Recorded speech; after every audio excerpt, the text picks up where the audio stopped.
Hey everybody. Hey, I want to do a quick video on document a place I'm staying. I want to start off with the good of this Quality Inn and Suites in Denver, Colorado. Well, actually Aurora. It's on the outskirts of Denver and not far from the airport. I rented it through Choice Rewards program. They offered 70,000 points if you signed up for the Barclays credit card, which would get you 10 free nights. That was the advertisement. This place pretty much took up my whole point rewards program that the Barclays offered me, the 70,000 points to stay here for 4 days. It's been a real nightmare. I'm on my third day, but I want to show you the lake first. It's really beautiful. It's got ducks and stuff, and this area of the hotel is really nice. This little courtyard area, the back, kind of off the freeway there. The first night I got here was kind of late, and there was a drug deal happening in the parking lot. A bunch of kids exchanging cash, exchanging drugs, drinking, laughing, being boisterous, and puffing up their shoulders a bit as I was trying to get into the lobby. There was no one in the lobby when I got in at all, so I sat on one of the couches until an attendant got there, and she was in sweatpants, an old T-shirt, slippers.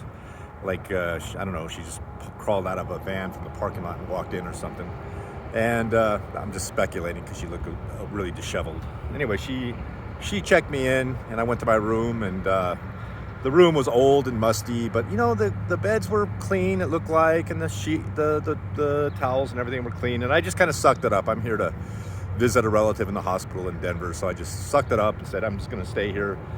And then the next day my keys weren't working. I went downstairs, and there was a bunch of really strange looking people working the front desk, very unprofessionally dressed, not pleasant at all, very, very menacing. They were in a bad mood. Didn't like the idea that I was asking them to rekey my key because it wasn't operating on the door anymore. So they rekeyed it, and I went back. And then came down again the next day, and there was another group of people at the desk, and they were even a little bit more disheveled than the two groups I just told you about.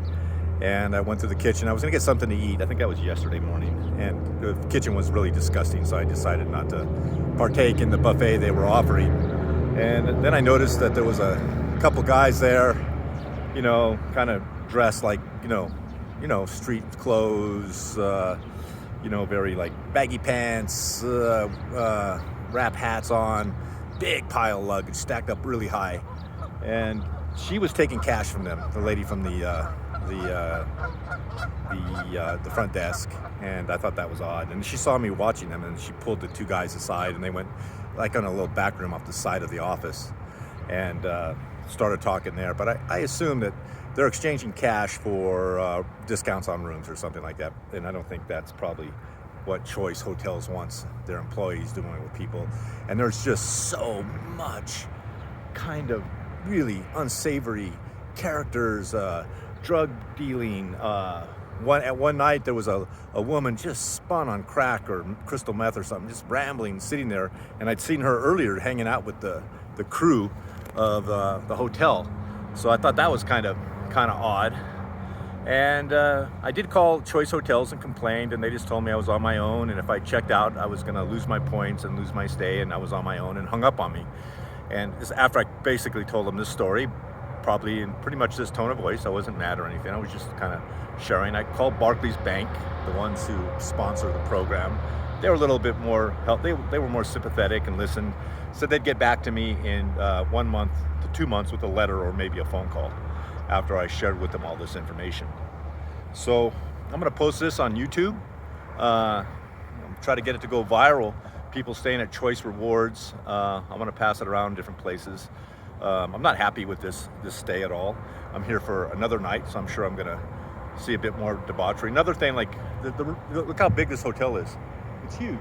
It's 4 floors, and it goes forever. This is just the back corner of it, and you'll walk through the hallways.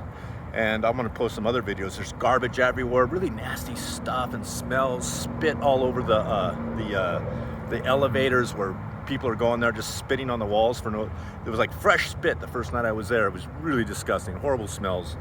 And just the whole place, it's probably not a safe place to go. So I warn you, if you're not I'm a pretty tough guy. I'm a little older, but I can take care of myself. But I wouldn't stay here if I was like a single woman with some kids or something like that. Just don't even, just bypass any quality inns and suites, because I think they're probably all run the same way.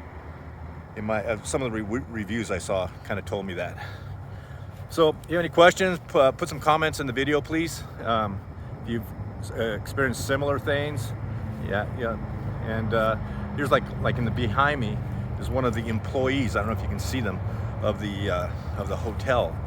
He's sitting there on the sidewalk smoking, and he's dressed in sweats and sweatpants, and he looks like he just woke up. His hair's unkempt, but he's one of the guys that works in the office. Anyway, it's great to be alive. Hopefully I usually stay in really nice places. I find that, not expensive, but just cool people and cool places. This doesn't happen to me very often.